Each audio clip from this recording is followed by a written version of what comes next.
Dermatitis atópica.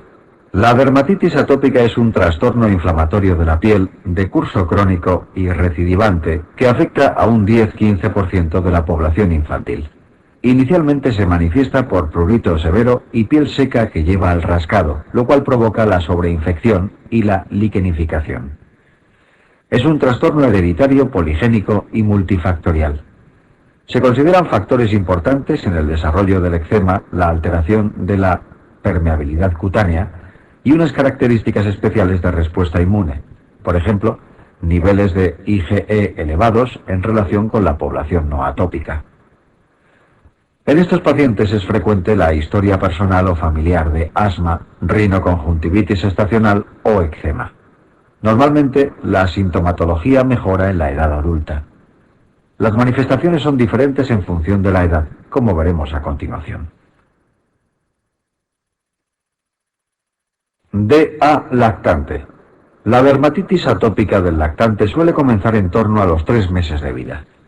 Los signos predominantes son el eritema y las papulovesículas en cuero cabelludo y en la cara. Es muy característico el respeto del triángulo nasogeniano.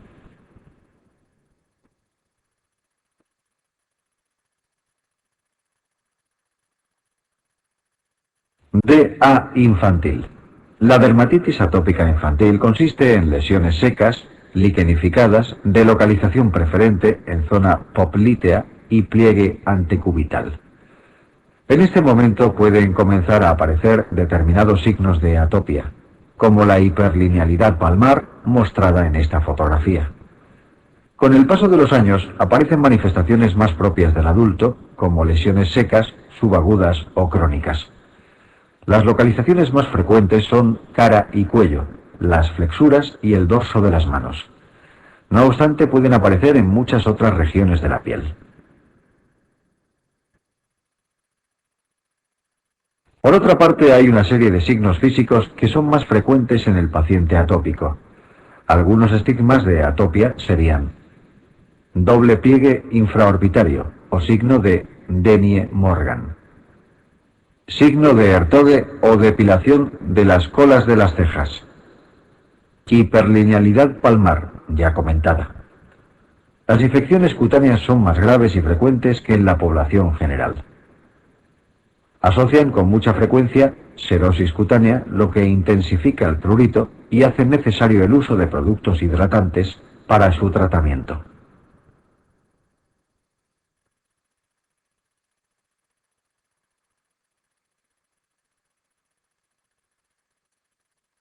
Urticaria. La urticaria es una dermatosis cuya lesión fundamental es el abón.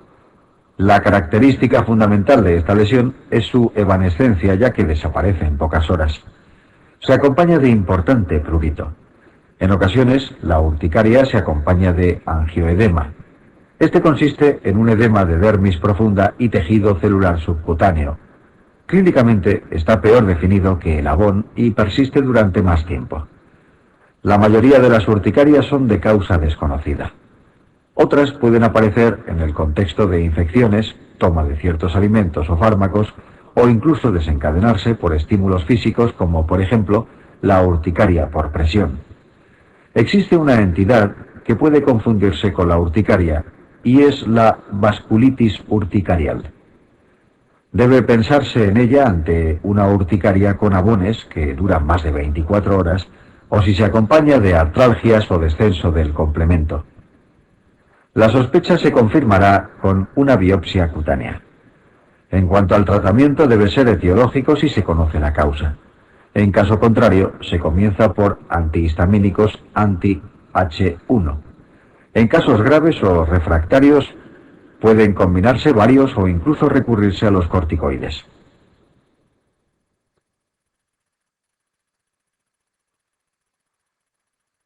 Eritema multiforme.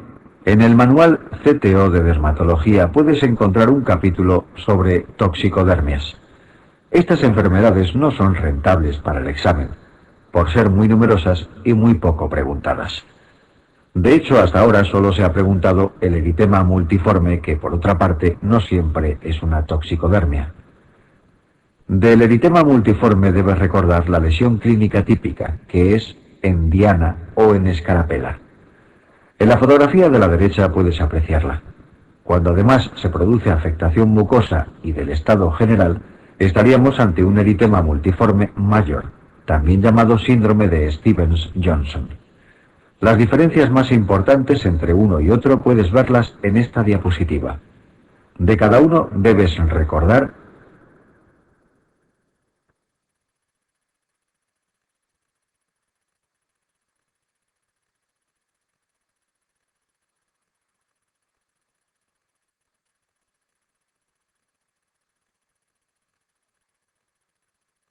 acné. El acné es una enfermedad inflamatoria del folículo pilosebáceo. Se trata de una patología crónica y autolimitada que suele afectar a adolescentes y adultos jóvenes. El mecanismo etiopatogénico exacto es desconocido, pero se han implicado varios factores en su patogenia. Existe una obstrucción del folículo pilosebáceo, debido a una producción excesiva de queratina que cierra el orificio de salida. La hipersecreción androgénica también tiene un papel. Produce una alteración cuantitativa y cualitativa de la producción sebácea, lo que también se relaciona con el origen de esta enfermedad. La oclusión folicular y la sobreproducción sebácea aumentan la cantidad de Propionibacterium acnes en el folículo. Esta bacteria tiene la capacidad de metabolizar lípidos produciendo mediadores inflamatorios, lo que agrava la clínica. Se han descrito factores que pueden agravar el acné. Algunos de ellos son el estrés, algunos anticonceptivos muy androgénicos, la manipulación de las lesiones y la limpieza excesiva de la cara.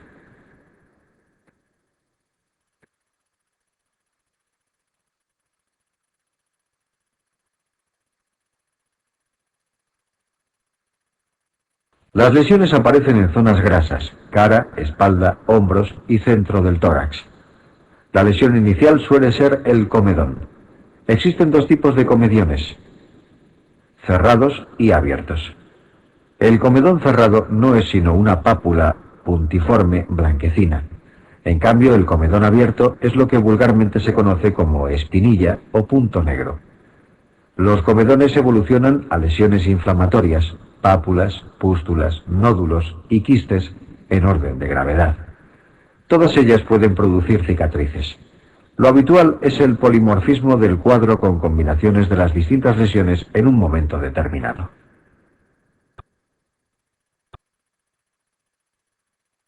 Existen dos formas graves de acné, conglobata y fulminans. El primero produce grandes nódulos, quistes y abscesos comunicados entre sí por trayectos fistulosos. Aparecen preferentemente en tronco y dejan cicatrices hipertróficas. El acné fulminans es similar, añadiendo fiebre, malestar general, leucocitosis y aumento de la VSG. Existen algunas formas especiales de acné. Por ejemplo, el acné farmacológico suele ser monomorfo y sin comedones. El acné estival, a diferencia del vulgar, produce lesiones monomorfas. Por último, existen algunos tipos de acné con un desencadenante claro, como el acné cosmético o el ocupacional.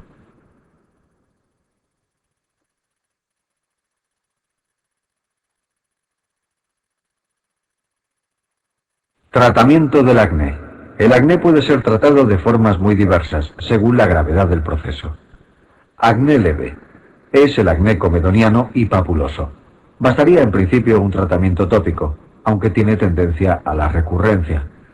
Algunas opciones serían el peróxido de benzoilo, los retinoides tópicos o ciertos antibióticos, clindamicina, eritromicina y más recientemente nadifloxacino. Acné moderado. Sería el papulopustuloso y nódulo quístico. En estos casos se prefiere el tratamiento oral. Pueden emplearse antibióticos, doxiciclina y minociclina son los más utilizados. Otras alternativas son los antiandrógenos y la isotretinoína. Acné grave, conglobata y fulminans. Aquí sería preciso añadir esteroides sistémicos a lo dicho para el acné moderado.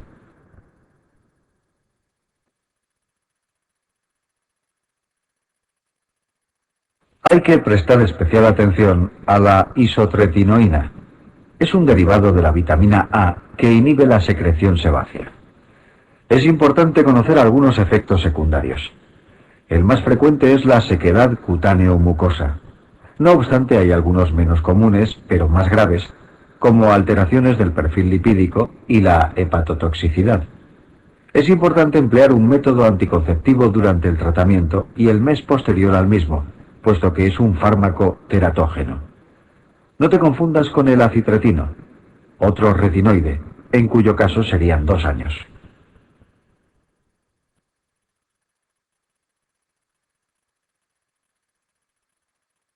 Rosácea. La rosácea es una enfermedad crónica de patogenia desconocida. Se caracteriza por la aparición de lesiones acneiformes en la cara. Afecta más a mujeres entre los 30 y los 50 años, como se aprecia en esta imagen. Su patogenia es desconocida, pero se han implicado diversos factores.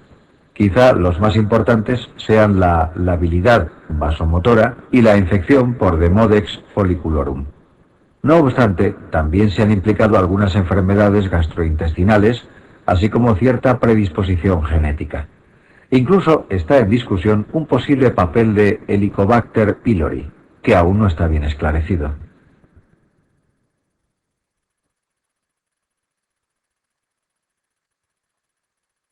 El cuadro comienza con episodios repetidos de flushing o rubor facial. Los estímulos desencadenantes pueden ser diversos: alcohol, comidas o bebidas calientes, sol, ambientes calurosos. Poco a poco se produce un eritema persistente, telangiectasias y lesiones papulopustulosas. Es muy importante tener en cuenta que en la rosácea no existen comedones.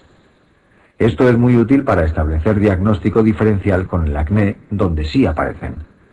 En ocasiones pueden aparecer diversas complicaciones: lesiones oftálmicas en forma de blefaritis o conjuntivitis, hiperplasia de tejidos blandos, rinocima o tocima. Esta complicación es bastante más frecuente en varones.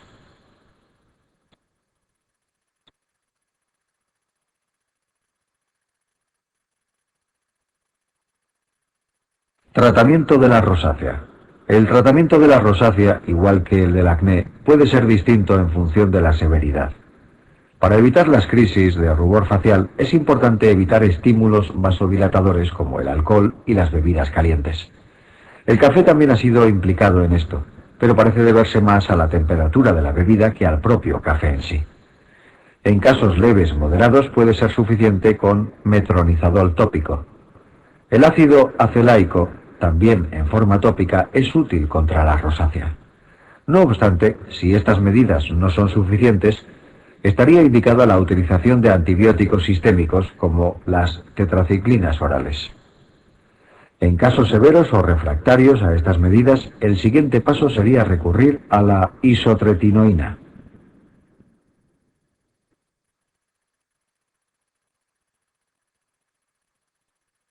Alopecias. Las alopecias son un grupo de enfermedades definidas por la disminución de la densidad del pelo o ausencia del mismo en cualquier parte de la superficie cutánea. Para su estudio es frecuente dividirlas en alopecias cicatrizales, debidas a malformación, daño o destrucción del folículo, por lo que son definitivas; alopecias no cicatrizales, bien debidas a miniaturización del folículo o a síndromes hereditarios o asociada a enfermedades sistémicas. Durante las últimas convocatorias, las alopecias se han preguntado cada año, por lo que se han convertido en un tema importante en muy poco tiempo. Te hemos señalado en verde las que han sido motivo directo de pregunta, pero debes aprenderlas todas. Recuerda que las tiñas inflamatorias también pueden causar alopecia cicatrizal, y estas son tinea favus, querion de Celso, granuloma tricofítico de Mahochi y psicosis de la barba. El resto de las tiñas, si producen alopecia, no suele ser cicatrizal.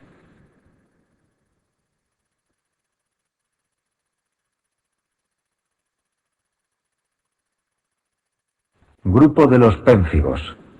Con este esquema damos paso a un tema nuevo: las enfermedades ampollosas autoinmunes.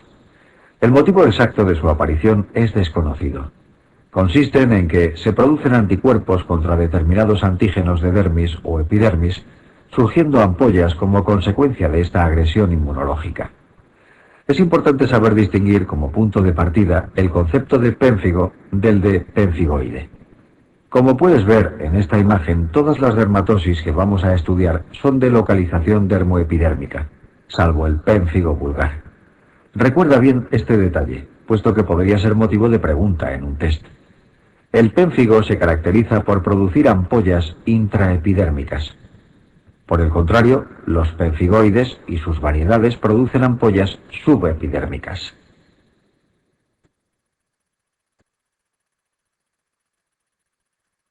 Este hecho está en relación con la presencia o ausencia del llamado signo de Nikolsky.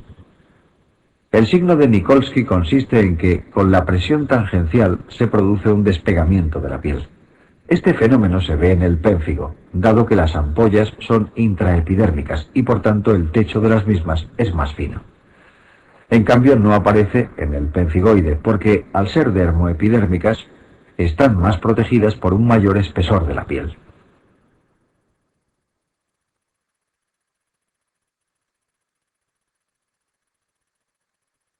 Pénfigo vulgar. Esta diapositiva resume las características fundamentales del pénfigo vulgar. Las ampollas son intraepidérmicas, como ya hemos explicado. Como consecuencia de ello son flácidas y con signo de Nikolsky positivo. Es muy habitual la afectación mucosa, hasta el punto de verse en casi todos los pacientes. Las ampollas, por otra parte, surgen sobre piel aparentemente normal. Esta es una diferencia importante respecto al pemfigoide ampolloso, en el que surgen sobre una base urticarial.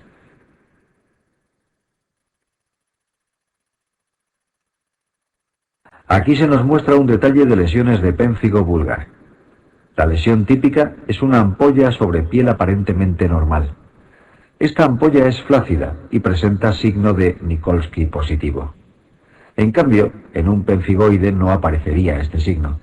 Su aparición en el pénfigo se debe a que el techo de la ampolla es bastante más frágil que el de la ampolla del pemfigoide, ya que solo está constituido por parte del espesor de la epidermis.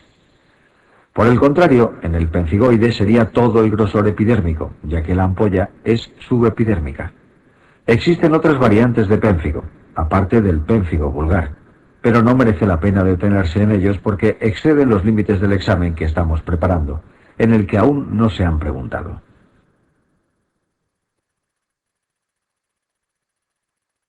Afectación de mucosa oral en el pénfigo vulgar. Uno de los aspectos clínicos más importantes del pénfigo vulgar son las lesiones en mucosas. De hecho, la mayoría de los pacientes con esta enfermedad debutan con lesiones mucosas, extendiéndose luego al resto de la superficie cutánea. Estas lesiones son erosivas, como mostramos en esta imagen.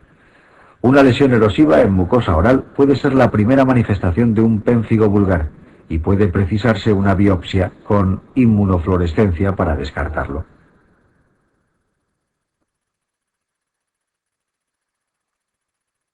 Esta imagen nos muestra una biopsia de pénfigo vulgar sobre la que se ha realizado inmunofluorescencia directa. Como puedes ver, es positiva para anticuerpos antisustancia intercelular a nivel epidérmico. Recuerda bien este detalle porque ha sido muy preguntado en el examen. El blanco al que se dirigen los anticuerpos en el pénfigo vulgar es la sustancia intercelular. Por este motivo las ampollas son intraepidérmicas. Al igual que en la enfermedad de Darrier, uno de los rasgos que se observan en la histología es la acantólisis. Pemfigoide ampolloso. El pemfigoide ampolloso, al contrario que el pénfigo vulgar, produce ampollas tensas y sobre base urticariforme. Dado que son subepidérmicas, son tensas y sin signo de Nikolsky. A continuación mostraremos algunas imágenes relacionadas con esta patología. En estas fotos puede apreciarse un caso de pemfigoide ampolloso en fases iniciales. Como puedes ver, todavía no se aprecian las lesiones ampollosas que se formarán más tarde. Ante un paciente anciano con una erupción urticariforme, el pemfigoide ampolloso sería uno de los posibles diagnósticos diferenciales.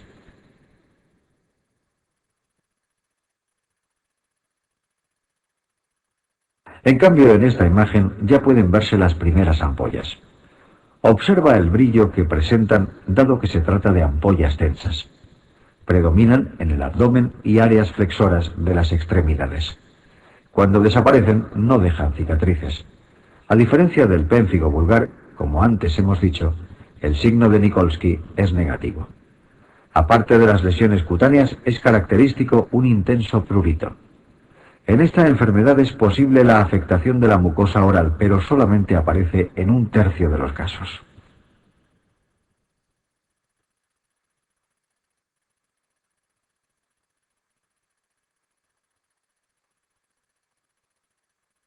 Pénfigo versus pemfigoide. Esta tabla resume algunos aspectos diferenciales entre pénfigo vulgar y pemfigoide ampolloso. Es muy importante que sepas distinguir muy bien estas dos enfermedades, puesto que suelen ser preguntadas como caso clínico. Resumimos los aspectos más importantes del tema una vez más. En el pénfigo vulgar, el paciente es más joven, 40-50 años, mientras que el pemfigoide ampolloso es más propio del anciano. Las ampollas del pénfigo vulgar son intraepidérmicas, lo que justifica la flacidez y fragilidad de la ampolla, así como el signo de Nikolsky. En el pemfigoide, las características de las ampollas son opuestas. Por otra parte, las ampollas del pénfigo aparecen sobre piel aparentemente sana. En el pemfigoide, la base es urticariforme. En la fotografía de la izquierda se muestra una imagen histológica de otra variante de pénfigo, que es el pénfigo eritematoso. Independientemente de esto, insistimos en que el concepto de pénfigo, sea el tipo que sea, implica ampollas intraepidérmicas. El tratamiento de estas dos enfermedades se realiza mediante corticoides sistémicos. En el caso del pénfigo vulgar, al ser bastante más grave, puede precisar dosis más altas y durante más tiempo.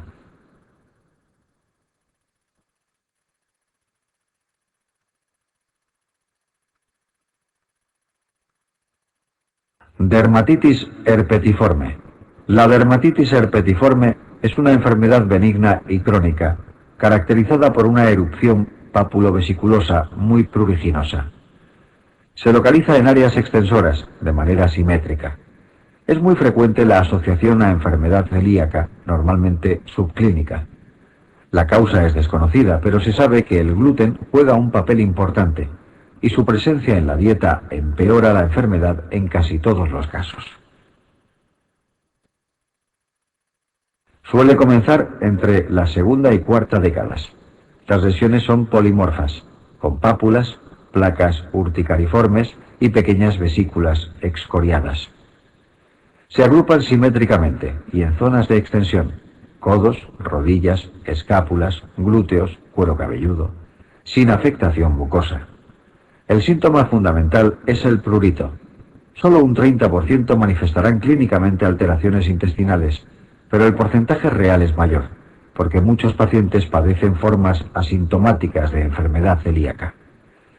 Histológicamente destaca la presencia de ampollas dermoepidérmicas con depósitos granulares de IgA en la inmunofluorescencia directa. El tratamiento de elección se realiza con sulfona, tomando de por vida la dosis mínima que les mantenga libres de lesiones. También se ha demostrado que una dieta libre de gluten mejora las lesiones cutáneas a largo plazo.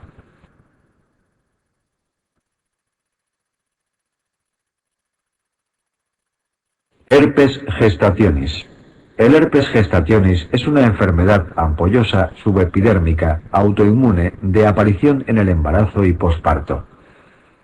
Se deben a la presencia de IgG dirigida contra la membrana basal. Los anticuerpos de tipo IgG pueden atravesar la placenta, por lo que es posible que el recién nacido presente alguna lesión cutánea. Clínicamente se caracteriza por los siguientes hechos. Aparece durante el segundo o tercer trimestre de la gestación. Consiste en una erupción papulovesiculosa muy pruriginosa. Es polimorfa, pudiendo haber desde lesiones abonosas hasta importantes ampollas. Localización preferentemente abdominal. Después se extiende al resto de la piel. La afectación mucosa es excepcional. El brote puede ser autolimitado, pero es frecuente que recidive en el posparto con la toma de anticonceptivos o en embarazos sucesivos. El tratamiento consiste en la administración de prednisona u otro esteroide sistémico. Los antihistamínicos ayudan a controlar el prurito.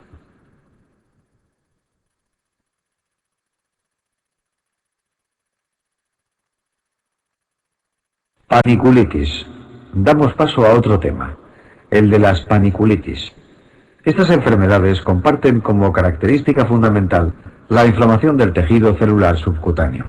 En su arquitectura cabe distinguir dos partes fundamentales: lobulillos grasos y septos interlobulillares. Dependiendo de cuál de los dos se ve afectado, las paniculitis se dividen en septales y lobulillares. Otro importante rasgo a tener en cuenta es si existe o no vasculitis. La clasificación de las paniculitis es, por tanto, histológica, puesto que para distinguir estos aspectos hace falta una biopsia cutánea. Clínicamente, la lesión elemental de las paniculitis es el nódulo. Esta lesión es dérmica o hipodérmica, bien circunscrita y se palpa mejor que se ve.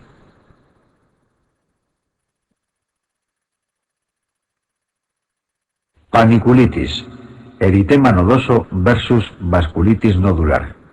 Las dos paniculitis de mayor importancia para el examen son el eritema nodoso y la vasculitis nodular. En esta diapositiva te exponemos los rasgos más importantes para distinguirlas, ya que muchas características son contrapuestas. Desde el punto de vista etiológico, cabe mencionar que el eritema nodoso puede deberse a múltiples causas, siendo las más frecuentes las infecciosas: estreptococos, tuberculosis, lepra. La vasculitis nodular es de causa desconocida en la mayor parte de los casos, pero en ocasiones se asocia a tuberculosis, en cuyo caso recibe el nombre de eritema indurado de Bacin.